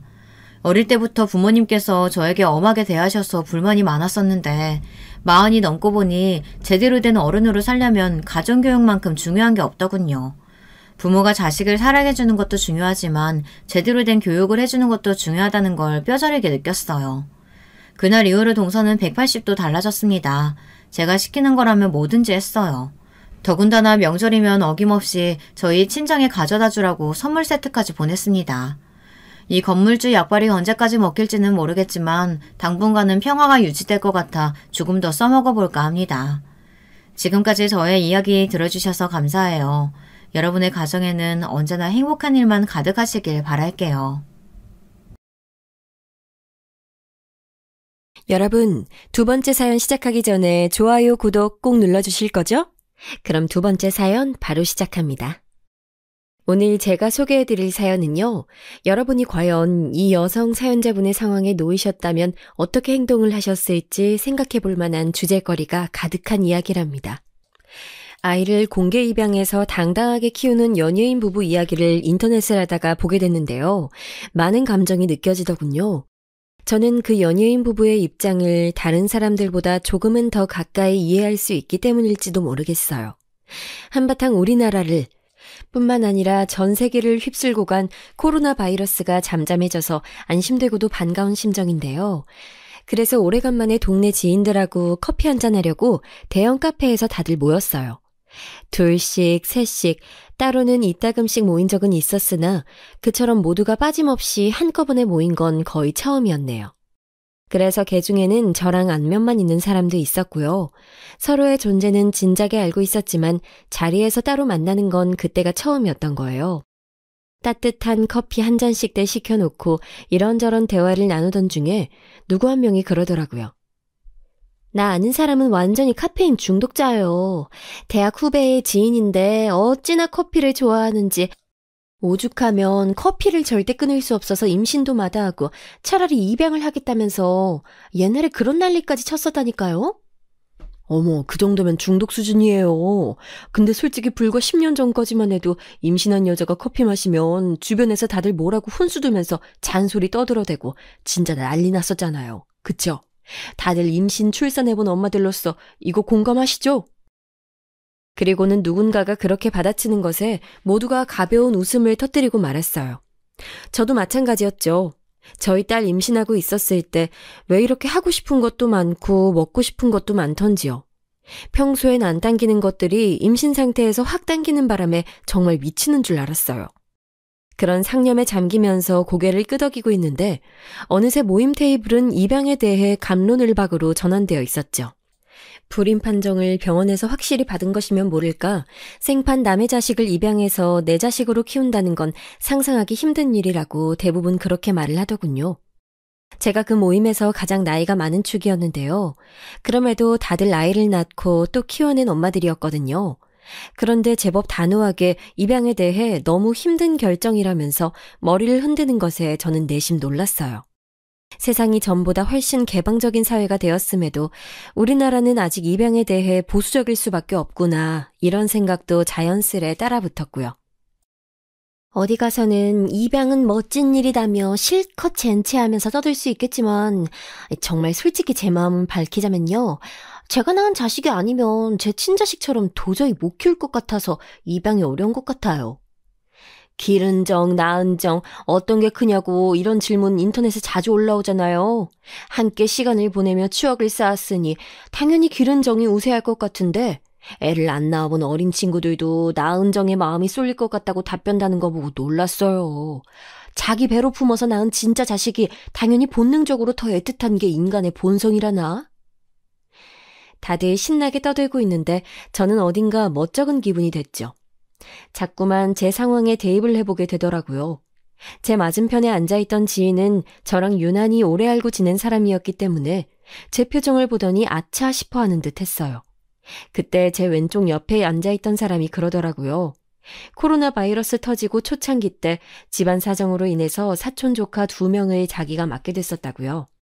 원래는 2달만 맡기로 했었는데 어쩌다 보니 그게 3달이 되었고 종국에는 4달을 꽉 채웠었다고 합니다.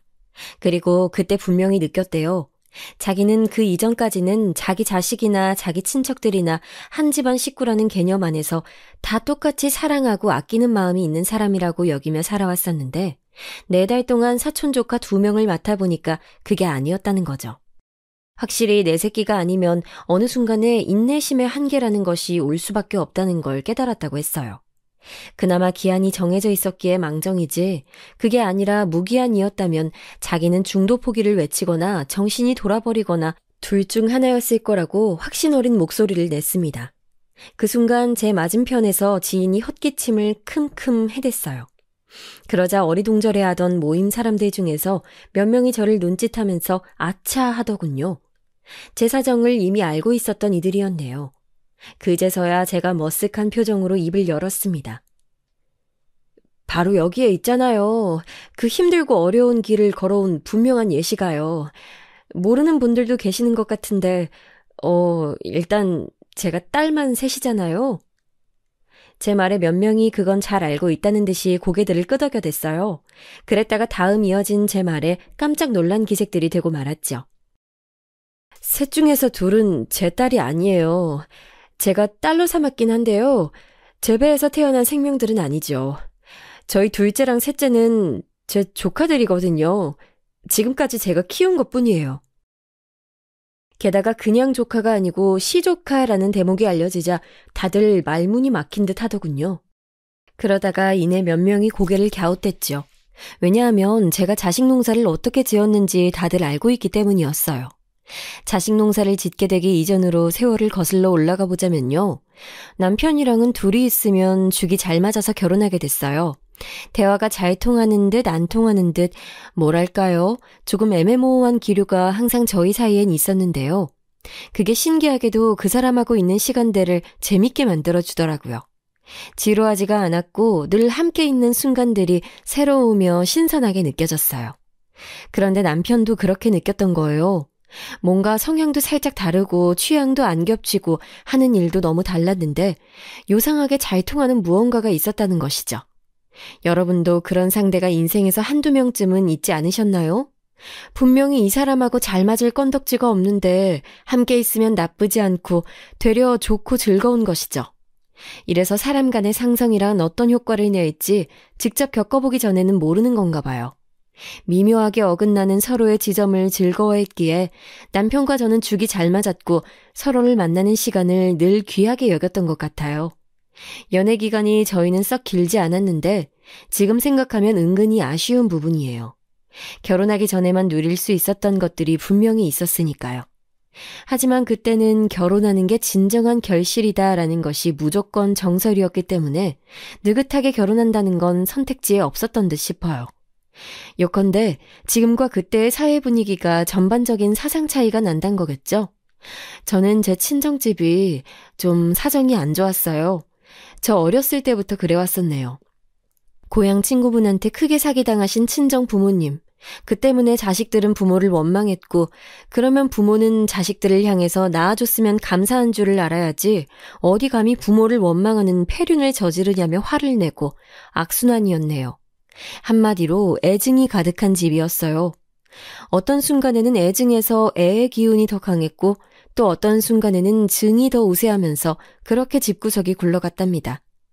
가난한 형편에 별로 화목하지도 않건만 애석하게도 자식까지 많았어요.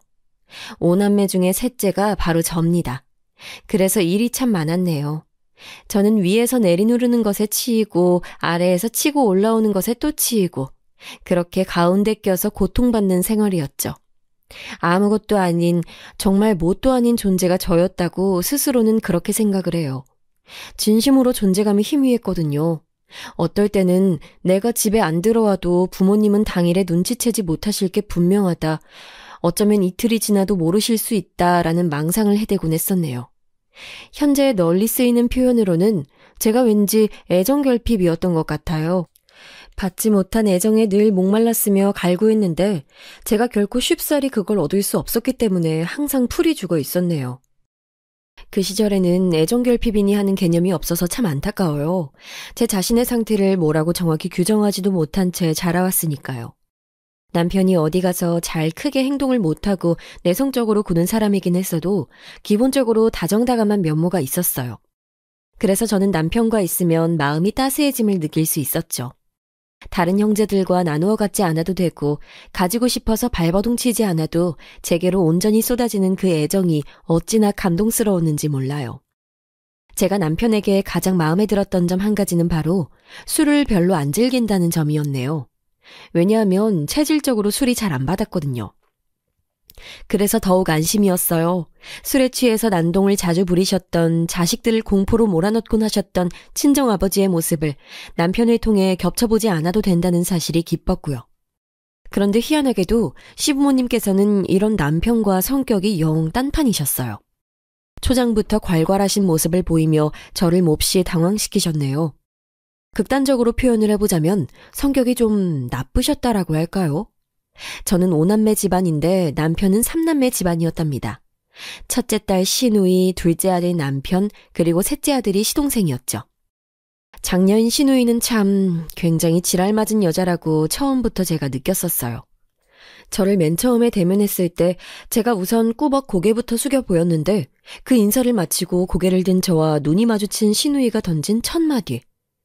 아, 네가 명진이 여자친구냐? 눈매가 왜 그렇게 생겨먹었어? 어? 뭘 봐. 아, 뭘 그렇게 보냐고! 당연히 눈앞에 있는 사람을 보는 거지 뭘 보겠나요, 제가. 너무 깜짝 놀라서 그대로 얼음이 되고 말았는데 옆에 있던 남편이 천천히 손으로 제 어깨를 감싸주더니 저한테 작은 목소리로 제정신이 아니야, 무시해. 이렇게 속삭여줬습니다. 남편은 지금까지도 모를 거예요.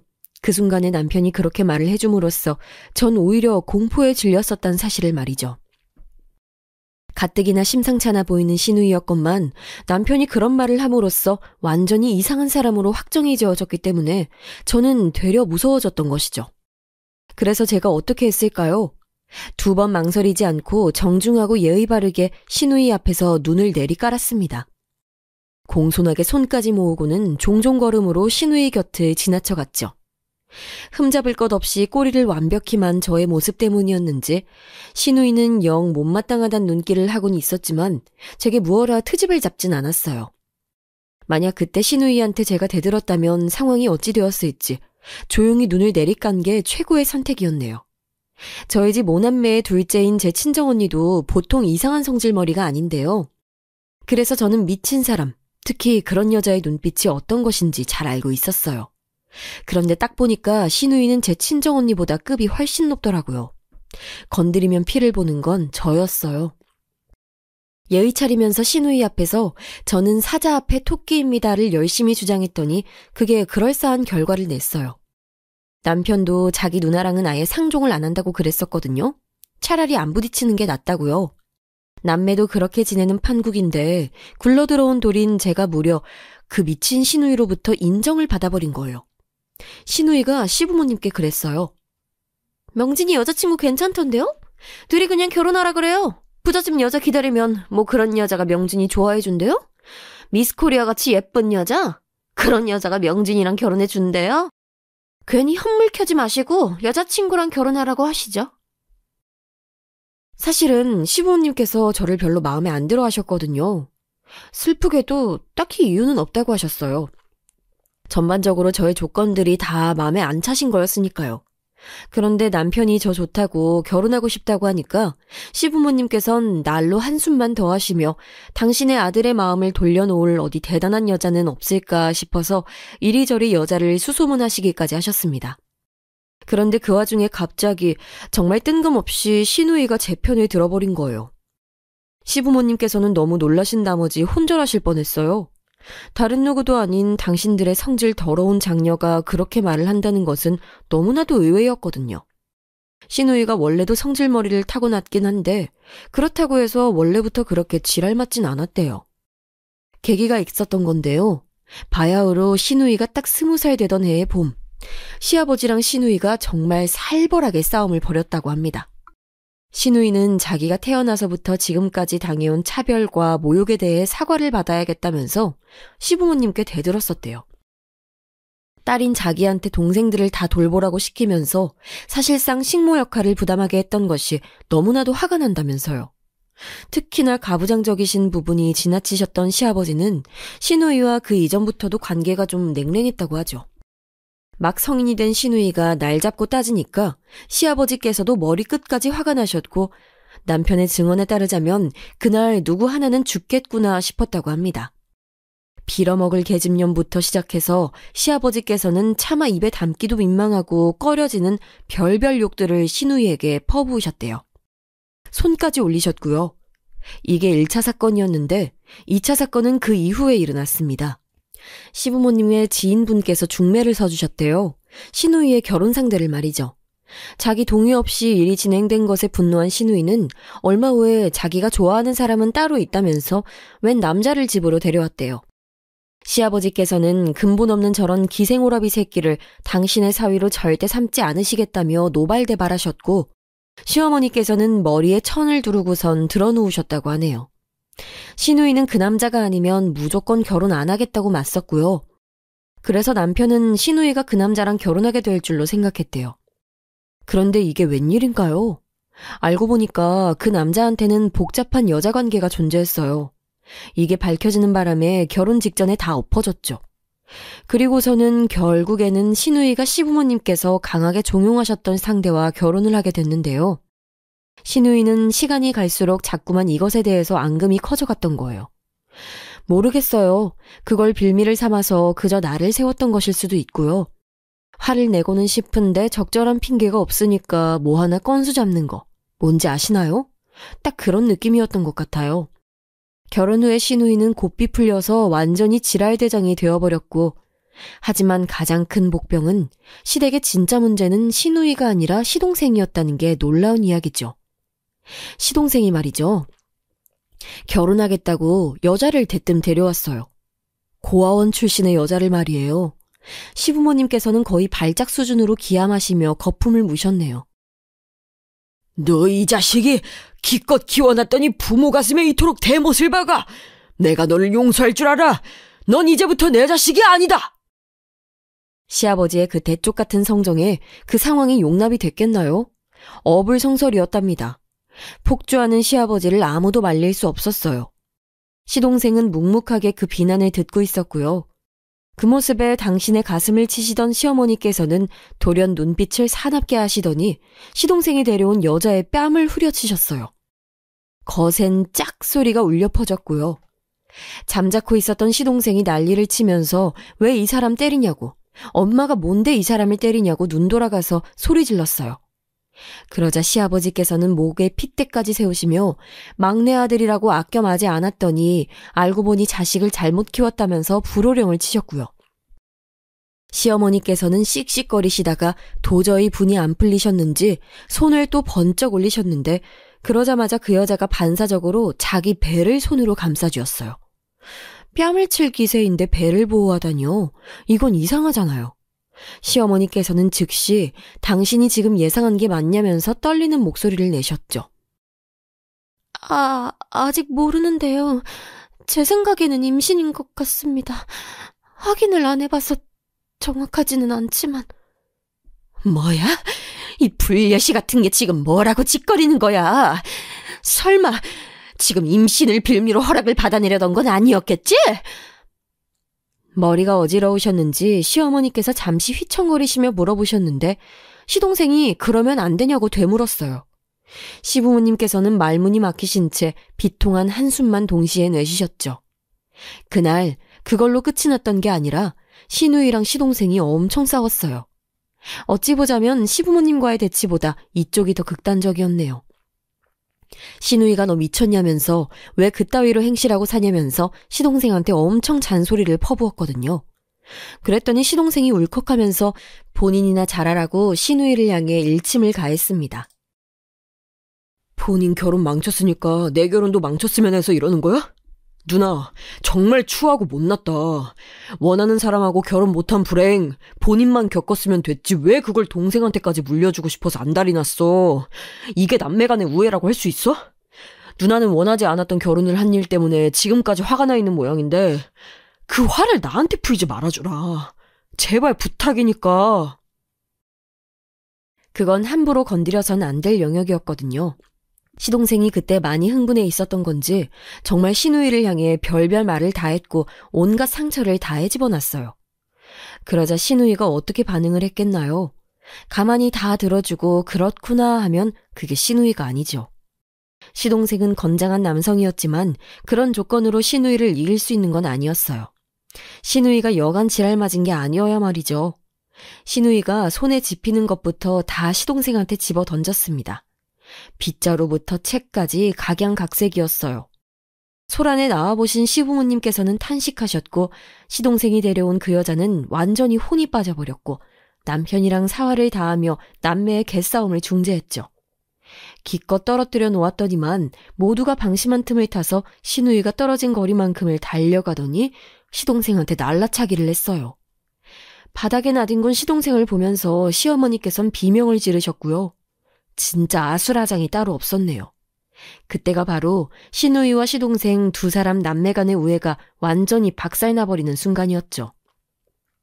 상황이 진정되고 난 이후에 남편은 시동생한테 가서 며칠 머리 식히고 우선 시누이한테 사과를 하라 그랬어요. 제가 듣고선 내심 많이 놀랐었죠. 이 인간이 지금 미쳤나? 아니면 자기 누나의 공포정치 앞에 무릎을 꿇었나? 누가 누구한테 사과를 하라는 거야? 그런데 알고 보니까 나름의 이유가 있었던 거예요. 남편은 둘째고 시동생은 셋째잖아요. 확실히 시동생보다는 남편이 시누이를 더 잘 알고 잘 파악한 사람이었어요. 남편이 진지한 표정으로 정말 간절함을 담아서 시동생에게 말했죠. 이대로 이 상황을 끝내버리면 시누이는 진짜로 시동생과의 관계를 끊어버릴 작자라고요. 그렇게 되면 둘은 영영 의절하게 되는 셈이라고, 그건 절대 안 될 일이라고 그랬습니다.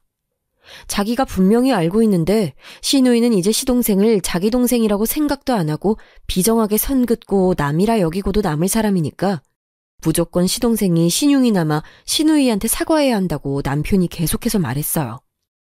시누이는 진심으로 남매관계를 끊을 수 있는 사람임과 동시에 사과를 받는다면 그걸로 무마를 할 수도 있는, 그러니까 아주 사고체계가 단순 무식한 사람이라는 소리였죠.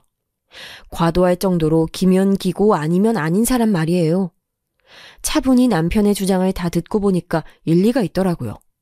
그래서 저도 시동생에게 남편의 말대로 하라고 했습니다.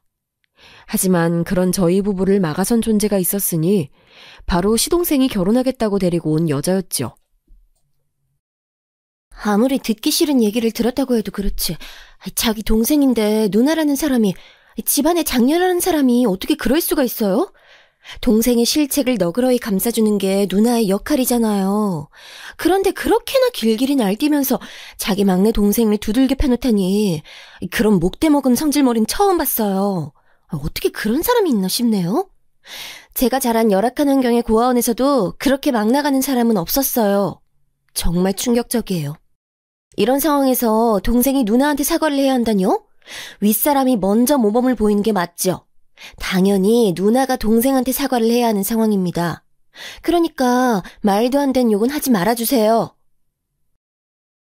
단호하게 눈을 빛내며 그 여자가 그런 주장을 하니 시동생은 그쪽 편으로 넘어가 버렸지요. 저희 남편이 형식적으로 그냥 사과하는 신용만 해도 된다고 말을 한 건 자기도 알아들었대요. 하지만 그마저도 하지 않겠다고 했어요. 사유는 내 여자가 그걸 원하지 않으니까 였습니다. 그래서 이 모든 난리 끝에 시동생이 그 여자랑 결국에 결혼을 했냐고요? 네, 맞아요. 그 여자가 바로 제 동서가 됐어요. 그 난리통이 벌어졌던 날에 동서가 이미 임신을 하고 있었던 건 맞는 것으로 몇 주 후에 드러났고요. 시부모님께서는 머리 싸매고 들어놓으셨으며 너무 속상하신 나머지 한동안은 칩거 생활까지 하셨어요. 시아버지께서는 자식 새끼 키워봐야 소용없다며 계속 일을 가셨고요. 어쩜 이렇게 남매 셋 다 하나같이 결혼 문제로 시끄러운 잡음을 내는지 모르겠다고 열변을 토하셨는데 듣고 있던 제가 뜨끔해서 애써 시선을 돌렸었네요. 시어머니께서는 주변에 무속신앙이라고 해야 될까요? 그런 걸 열심히 믿는 지인들을 몇 두신 바 있었어요. 시동생의 일로 속이 뒤집어지신 시어머니께서 여러 가지 점을 보러 다니셨고요. 하늘이 두 쪽 나도 내 눈에 흙이 들어가도 우리 막내 아들을 그 불려시하고 짝지어줄 순 없어. 그 두 사람은 상극 중에 상극이고 따라서 둘 사이에 자식이 태어난다면 그 자식은 세상의 이치를 어지럽힐 저주받은 존재가 될 거라고. 내가 멀쩡히 들리는 귀로 다 듣고 확인을 마치고 왔음이니. 시어머니께서는 부릅뜨신 눈으로 그렇게 주장하셨는데 그날로부터 딱 사흘 후에 동서의 임신 소식이 전해졌던 거예요. 알고 보니 그때 임신하고 있었던 게 맞았더라 하는 이야기 말입니다. 그러자 갑자기 전의를 상실하시고는 힘없이 앓는 소리만 한동안 내셨네요. 그래도 3남매 중에 막내라고 시동생에게 그나마 유하게 구시고 애정을 베풀어 주셨던 두 분이셨는데 막내 아들의 그런 행적은 두 분의 입장에서는 일종의 배신이자 배반이었대요. 시부모님께서 이루 말할 수 없이 속상해하셨지 시누이는 아예 시동생을 안 보고 살겠다고 선언해버렸지 시누이의 남편인 시매부 역시도 시동생의 막말 내막을 접하고선 머리 꼭대기까지 열받았지. 아주 그냥 최악인 상황이었어요. 그럼에도 시동생이 저 자세로 나오지 않았다는 게 가장 놀라운 대목이었죠. 저는 시누이를 생전 처음 봤던 순간에도 왠지 느낌이라는 것이 있어서 본능적으로 자세를 납작하게 취했고 그 결과 그 마음을 얻어낼 수 있었잖아요. 그게 도미노 효과를 발휘해서 시부모님까지 차례로 무너뜨렸고요. 생판 나무로 살아왔던 저조차도 그렇게 굴어서 인정을 받았건만 어째서 가족의 일원인 시동생이 신용이 남아 죄송하다, 잘못했다, 반성한다 이런 사과를 하지 않았는지 정말 의문이긴 해요. 제가 시댁 쪽 친척분들까지 다 알고 난 결과 그 집안 사람들 자체가 대체로 뭐 아니면 도식의 화끈한 기질이 강한 편입니다. 이게 절정을 찍은 게 시아버지나 시누이고요. 시동생도 분명히 그 사실을 알았을 텐데 도대체 동서의 입장을 챙기는 것과 자기의 자존심을 챙기는 게 뭐 그리 중요하다고 단 한 번을 숙이지 않았는지 끝까지 아무런 사과도 하지 않은 시동생은 자기들끼리만 행복하게 살면 끝이라는 말과 함께 동서와 살림을 차려서 지냈어요. 태어난 첫 아기는 딸이었고요. 그래도 손녀가 태어났다는데 마음이 쓰이시긴 했는지 시어머니께서 두 사람 사는 환경을 그때부터 몇 번 들여다보셨고 지원도 해주시기 시작하셨네요. 시아버지께서는 시어머니를 통해 막내 아들 내외가 사는 현황을 전달받으셨고요. 시누이는 제가 가끔 가다가 시동생과 동서 얘기를 전달해줘서 그렇게 접했는데 표정은 늘 떨떠름했어요. 별로 안 듣고 싶고 안 궁금하단 티를 팍팍 냈었죠. 그러면서도 제가 시동생의 얘기를 전해주면 귀는 가만히 열어두고 있다는 것을 저는 눈치챘기에 종종 얘기를 전해줬습니다. 남편은 처음부터 쭉 시동생과 계속 교류하면서 지냈고요. 그래서 저도 자연스레 동서랑 친분을 어느 정도 쌓게 됐죠. 솔직히 말해서 동서랑 제가 쿵짝이 잘 맞는다거나 하진 않았어요. 차라리 신우이같이 이마에 나 미쳤다 이렇게 대놓고 적어놓는 사람이면 뭔 유형인지 알겠으니까 그걸 따라서 자세를 취하겠는데 동서는 당최 어떤 사람인지 봐도 잘 모르겠더군요. 동서가 둘째를 임신 중이었던 어느 날에 시동생이 저한테 그런 얘기를 해준 적이 있었어요. 고아원에서 자랐기 때문에 동서는 쉽게 자기가 어떤 사람인지 상대방한테 드러내지 않고 솔직해지거나 자기 밑바닥을 보여주는 걸 두려워한다고요. 아마도 환경으로 인해서 성격 형성에도 영향을 받았나 봐요. 제가 애증이 넘치는 집안에서 자란 탓에 영향을 받은 원리처럼 말이죠. 시동생 말을 듣고 나서야 저는 동서가 어떤 사람인지 감이 잡혔어요. 그 이후로는 점차 동서와의 사이가 조금씩 변해갔죠. 동서와 겉핥기식 대화 말고 진짜 얘기를 주고받는 사이가 되기까지 오래도 걸렸었네요. 딸 둘 이렇게 오붓한 자매를 둔 시동생과 동서 부부는 비록 형편이 넉넉하진 않아도 희로애락을 함께하면서 즐거이 잘 지내는 듯 보였어요. 하지만 두 사람이 부부가 되는 과정에서 부모 가슴에 대못을 받고 누나와 의절했던 것 때문인지 시동생의 어느 부분 한 곳은 공허해 보인다고 저랑 남편 둘 다 똑같이 그리 생각했었답니다. 서로 그놈의 자존심이 뭐라고 서로에게 숙이지 않았었는지 모를 일이에요. 어찌 보면 단순한 것이었는데도 그게 왜 이렇게 힘들었던 걸까요? 남편이 어느 날 제게 씁쓸한 얼굴로 말을 했었죠. 시간이 해결해 주겠지. 난 그렇게 믿어. 흐르는 세월이 자연스레 이 문제를 해결해 줄 거라고. 저도 어느 정도는 그리 생각했던 듯 싶네요. 하지만 저희 부부가 바랐던 그림은 끝내 그려지지 않았어요. 어린 자식들을 남겨둔 채 시동생과 동서가 한날 한시에 세상을 떠났기 때문입니다. 졸음운전이 일으킨 사고였어요. 거대한 트럭을 시동생과 동서가 그 순간 피할 방법은 어디에도 없었죠. 한 가정이 붕괴됐고요. 한 집안이 쑥대밭이 되어버렸어요. 시어머니께서는 졸도하셨습니다. 얼마 지나지 않아 시아버지께서도 뒷목을 잡고 쓰러지셨고요. 트럭 운전수의 가족들이 사과를 하겠다고 장례식장에 나타났는데 시댁 사람들이 당연히 난리를 쳤죠. 시동생 돌려내라고요. 고아원에서 동서와 친하게 지냈었다는 젊은 아가씨도 눈이 뒤집혀서는 그 가족들에게 따지며 불쌍한 인생을 그렇게 마감하게 해놓고 어떻게 보상할 거냐면서 울부짖었어요. 그랬더니 갑자기 그 트럭 운전수의 가족분 하나가 사실은 사과하러 안 와도 되는데 기껏 생각해서 와줬더니 겨우 이딴 반응을 보이는 거냐면서 욕을 했습니다. 저희 모두가 그 모습에 얼이 빠져버렸는데 몇 초 뒤에 누군가가 그 가족들에게 달려들었어요. 육개장을 담아내는 그릇을 한 손에 들고서는 그걸로 가족들의 머리를 때리더군요. 바로 신우이였습니다. 그 무시무시한 손길을 가장 먼저 말린 사람은 제 남편이었죠. 그런데 남편이 울고 있었어요. 그것도 엉엉 울고 있어서 그 얼굴을 확인한 신우이가 놀라서 멈칫하더니 이내 본인도 울음을 터뜨렸죠. 그러자 저도 눈물이 터져서 울고 장례식장이 오열바다였어요. 트럭 운전수의 가족들은 갑자기 숙연해져선 예의를 갖추곤 인사를 다시 해왔습니다. 그때는 전혀 경황이 없어서 생각도 못했지만 살다 보니까 교통사고 가해자 측에서 사과하는 것이 당연할 것 같은데도 전혀 그렇지 않다는 것이 놀라웠기에 시동생과 동서를 앗아간 사고의 가해자 가족들이 그래도 최소한의 도리를 아는 자들이었음에 미약한 안도를 하게 됐습니다. 그들 선에서는 할 수 있는 보상을 다 해주기도 했고요. 하지만 그럼에도 이미 떠나간 생명을 돌아오게 할 순 없었으니 남겨진 사람들의 가슴이 뻥 뚫린 것이 수습되지 못했어요. 손주들, 당연히 내가 키워야지. 이 할미가 키우는 게 맞지. 그렇고 말고. 시어머니께서는 반쯤 넋이 나가신 채로 그렇게 말씀하셨어요. 막내 아들을 잃었으니 그 자식들은 당신이 키우는 게 당연한 수순이라 하셨는데요. 문제는 시어머니의 정신 상태가 양호하지 않았다는 것입니다.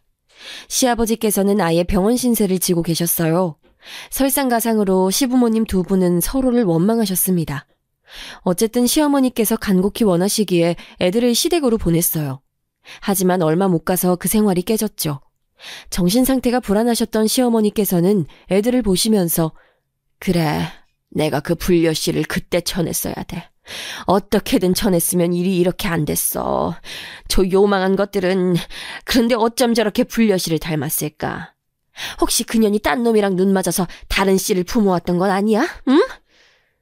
이렇게 중얼거리셨는데 이게 한두 번이 아니었다고 하네요. 시아버지께서는 애들은 잘못이 없다는 걸 아셨지만 그럼에도 당장은 보기 힘들다고 하셨고요.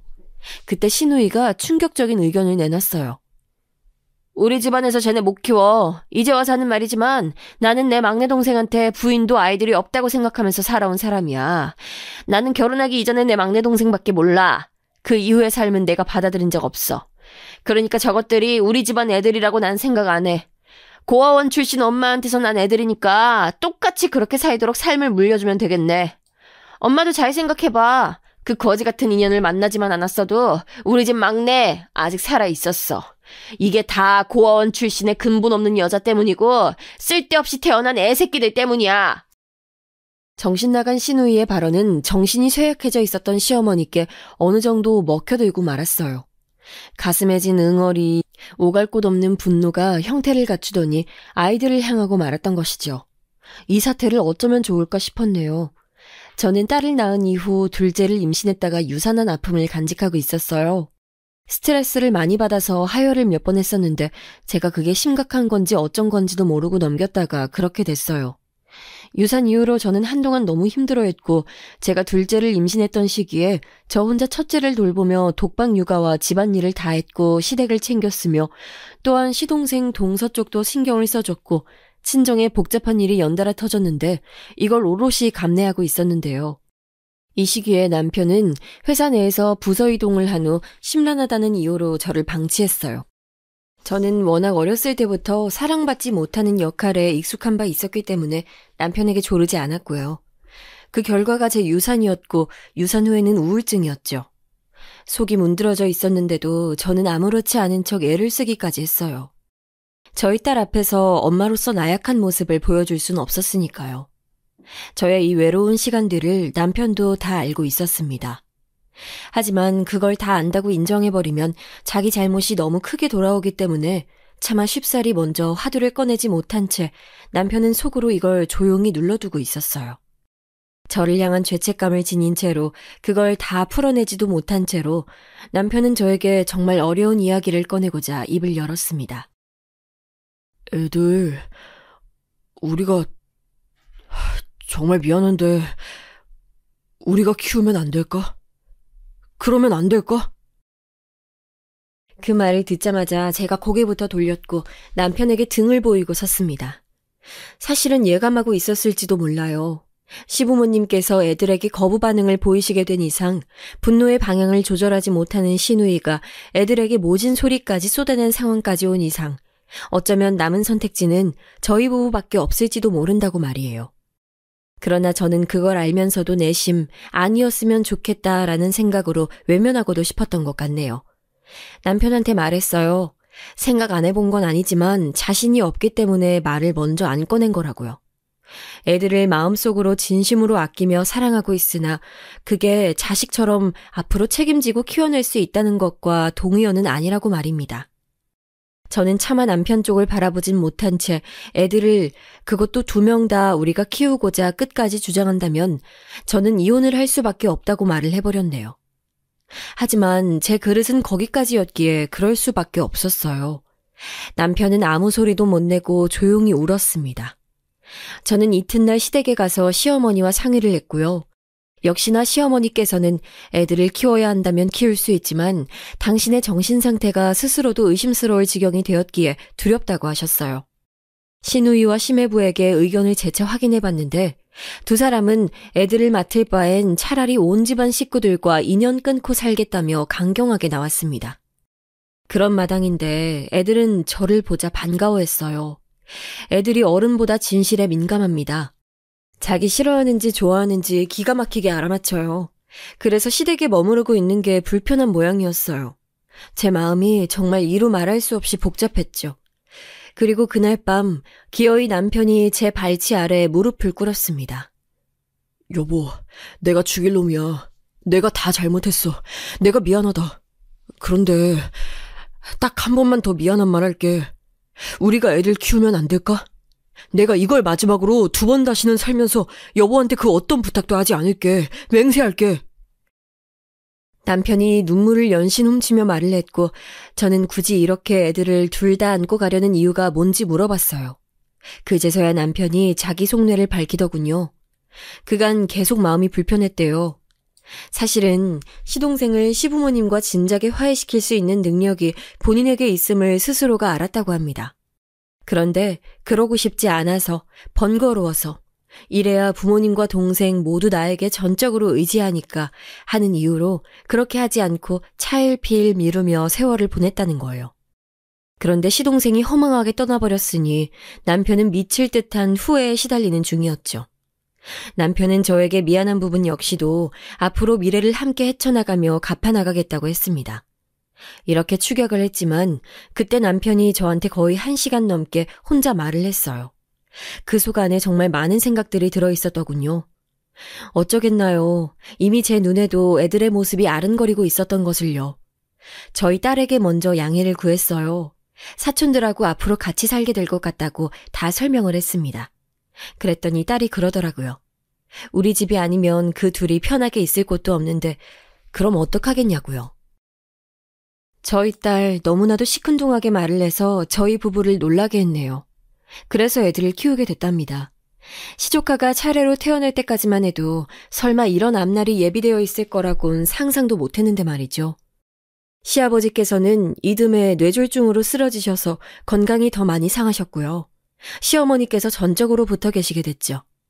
이러나 저러나 애들은 시댁에서 살 운명이 아니었나 봐요.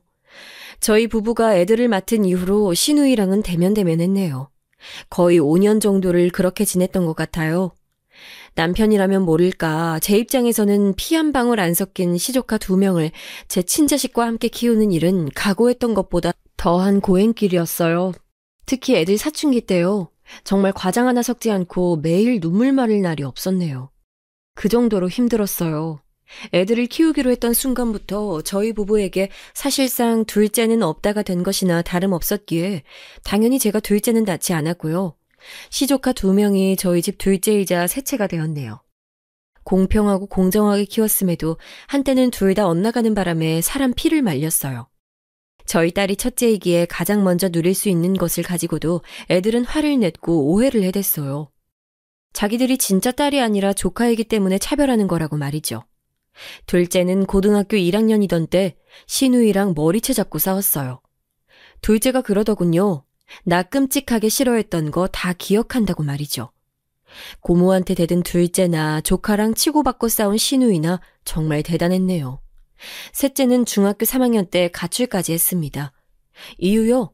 자기 친모가 고아원 출신이라는 게 생각할수록 열받아서 그랬대요. 이러는 판국이니 저희 딸까지 가끔은 불만이 터져서 셋이 살벌하게 싸워대고 저는 제가 화병 걸려서 죽지 않은 게 신기해요. 남편이 저에게 잘하겠다는 약속을 지켜줘서 망정이었죠. 남편은 무조건 제 편이었어요. 저를 상대하는 게 시부모님이든 시누이든 저희 집 세자매든 상관없이 제 편을 들어주었답니다. 저한테 미안해할 줄 알고 고마워할 줄 아는 사람이기에 고행길을 지나올 수 있었네요. 근데 시누이 있잖아요. 저희 딸이 대학 들어갈 땐 용돈 조금이랑 선물 하나 줬는데 둘째랑 셋째 대학 갈 때는 등록금을 내줬습니다. 왜 그렇게 하는 거냐고 물어봤더니 간단하게 답변하더군요. 왜긴 왜야. 대학 등록금 대주려고 그 목적으로 적금 부었던 거니까. 때가 됐으니 쓰는 거지 뭘 따져. 시누이는 정말 오묘한 사람이에요. 그런 것 같지 않나요? 예전에 셋째가 반항기가 와서 미쳐 날뛸 때 저랑 남편은 두 손 두 발 다 들었었는데 시누이가 제압했어요. 그 후로는 셋째가 눈에 띄게 얌전해졌었고요. 하여간에 희한합니다. 정말 피를 토하는 심정으로 책임지고 키워낸 제 시조카들 어떻게 컸냐고요? 이 말씀만 드릴게요. 애들을 안 맡았다면 큰일 날 뻔했습니다. 제 친정 여동생이 암 진단받아서 난리도 아니었거든요. 왜냐하면 그때 친정 아버지께서 간암 투병 중이었기 때문이죠. 게다가 친정 언니의 시댁에 복잡한 일이 생겨서 점입가경이었는데 사실 모든 건 돈 문제로 귀결이 되잖아요. 이거 저희 둘째가 돈 다 대줬어요. 대학 졸업하고 최저시급 주는 그저 그런 사무직에 들어가서 세워라 내워라 하는 것 같더니만 주식으로 대박을 치고 있었더라고요. 어쩐지 자꾸만 주식 공부를 하길래 수상하다 했더니 뭔가 있었던 거죠. 제 친정일은 자기한테는 외갓집 일인 셈이라면서 둘째가 단호하게 돈을 내놓았어요.